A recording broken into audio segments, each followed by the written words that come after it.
We're standing by for Eagle. Okay, still no line. Copy now. Yeah, flight controllers, we're off to a good start. Flight school. AOS Slim. Roger, AOS Slim. This is Eagle, how do you read? By Eagle, we're standing by for your burn report, over.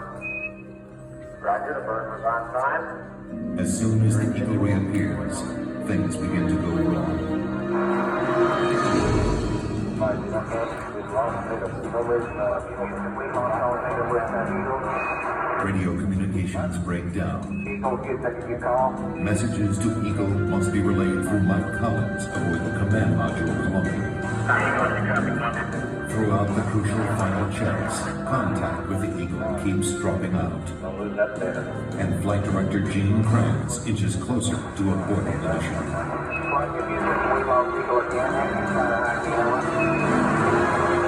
Okay, we got data back. Radar flight looks good. With the vital computer links temporarily holding, the moment of decision is now. Okay, all flight controllers, don't go for landing. Retro. Go. Fighter. Go. Go. Roll. Go. Southbound. Go. ISB. Go. Econ. Go. Surgeon. Go. Capcom, we're go for landing. Eagle, Houston, you're go for landing, over. Roger, the thing, go for landing. Go.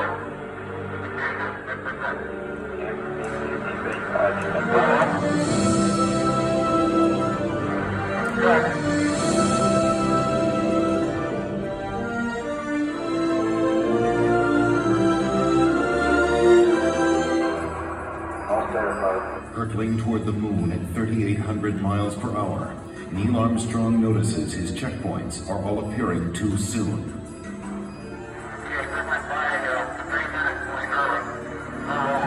This means a serious navigation error. You think you're a little up long downrange? At these speeds, 3 seconds long means missing the safe landing zone by 3 miles.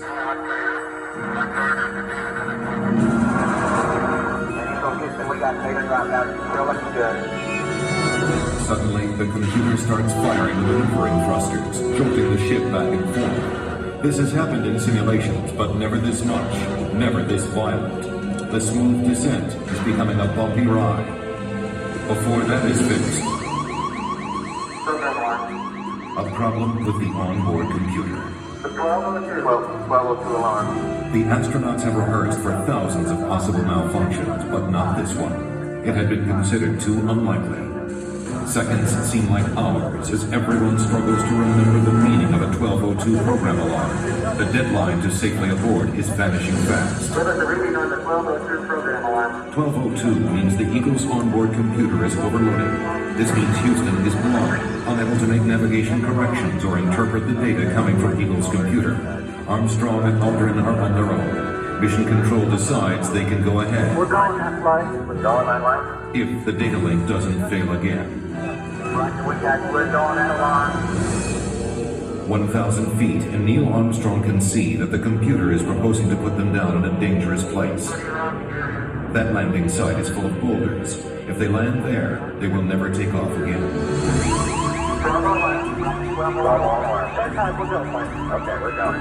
At 350 feet, Armstrong ignores his computer navigation and veers away from the rocky landing site with no time to explain to Mission Control. Okay, all flight controllers and cut. In Mission Control, everybody is stunned. At 300 feet, the Eagle has left its flight plan and taken off at full speed across the face of the moon. Eagle, Houston, it's VSET-2, fuel, monitor, over. 90 seconds of fuel remaining. Now less than 200 feet, and the Eagle is too low to safely abort back into orbit.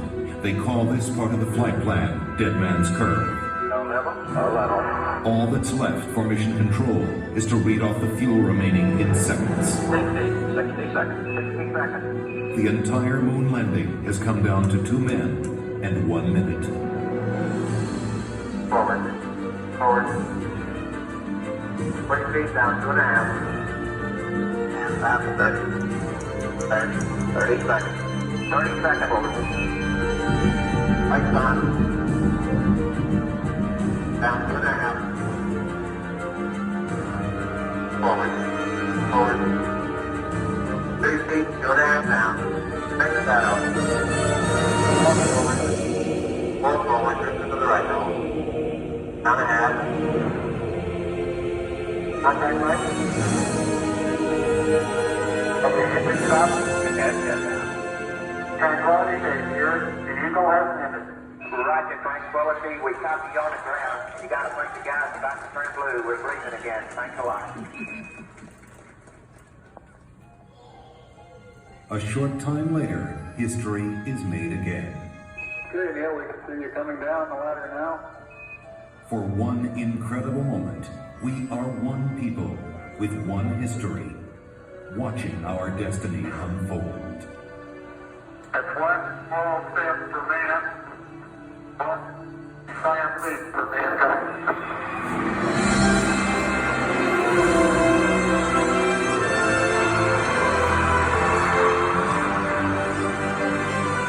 Armstrong is on the moon. Neil Armstrong, 38-year-old American.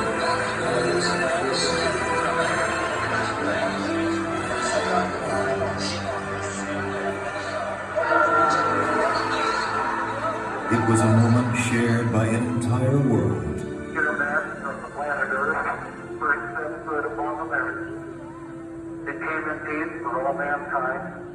With these first steps, mankind stood on the highest ground, and we saw our planet as our home port in the endless ocean of space.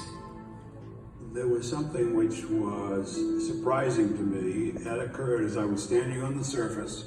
Just after we had landed, I'd gone down, standing on the surface and looking at planet Earth for the first time, seeing the beauty, seeing the finiteness of it, the limits of it, and realizing what a shame it was that people were confronting each other on that planet without realizing what it was doing to the planet.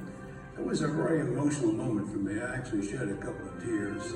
Something totally unexpected for an engineer and fighter pilot to be crying quietly up there on the moon.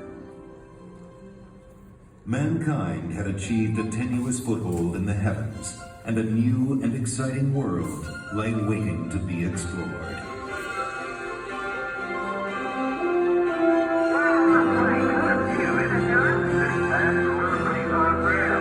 The first mission had stayed for only one day, but over the next 3.5 years, 5 more Apollo missions visited the moon, and with each one, we stayed longer, roamed further, and discovered more.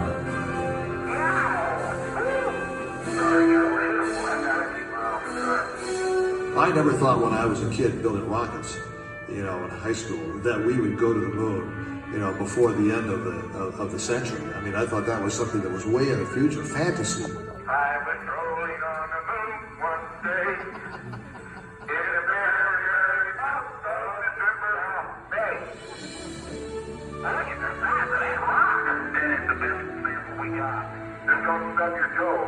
We have got to understand that as a people, we need to stretch. We need to reach beyond our grasp. We need to strive to do things that seem impossible, because in the accomplishment of them, we move society forward. Boy, isn't the beauty of this place is just absolutely incredible. One of the astronauts has said those hills that we climbed give our children and grandchildren a different perspective, that they see the mountains that we couldn't see. And so what we considered impossible, they're dreaming about. 3, 2, 1. We're right. When I have a chance to talk to kids, I tell them, the first thing I tell them is to take the word impossible out of their vocabulary. Go to their teacher tomorrow morning and scratch it out in the dictionary. The word doesn't exist. If I can stand here and tell you that I lived on the moon, that I called the moon my home for 3 days, you tell me what is impossible in this day and age, much less in a generation that follows, much less into the 21st century. Nothing is impossible. I like exploring things, inventing. I would like to go up there and find out what's really up there. I would like to be an astronaut. I like to design rockets. Payload specialist. I'd be a ground control officer. The thing that my mom can't understand is I'm terrified of heights, but I want to be an astronaut. There's so many things I'd love to do. I would explore, I'd look for everything. I would try to start a farm. Millions of other galaxies that you might be able to live in. The unknown. anything's You possible. may be able to cure certain diseases. Fun lives and dance on it. Play basketball, but you could still be short because then you could like fly up in the air. Baseball would be awesome. Hit the ball, you get a home run every time. There are a lot of things that can benefit mankind that we, because of science, we simply cannot do on Earth. It's such a big universe, and it's kind of strange to think that just this one tiny planet was chosen to have life on it. I hear they're finding new planets or moons, and they're finding out more about how stars are working, and it makes me feel like it's trying to tell me something, What's it trying to tell you? that you belong up there with them. The Apollo program ended in December of 1972, but our journey into space is just beginning. I'm Neil Armstrong. The future of space travel is being written right now in the dreams and imaginations of a new generation. Perhaps that's the greatest legacy of Apollo. It shows our children and grandchildren that with courage, imagination, and the will to explore, no dream is impossible.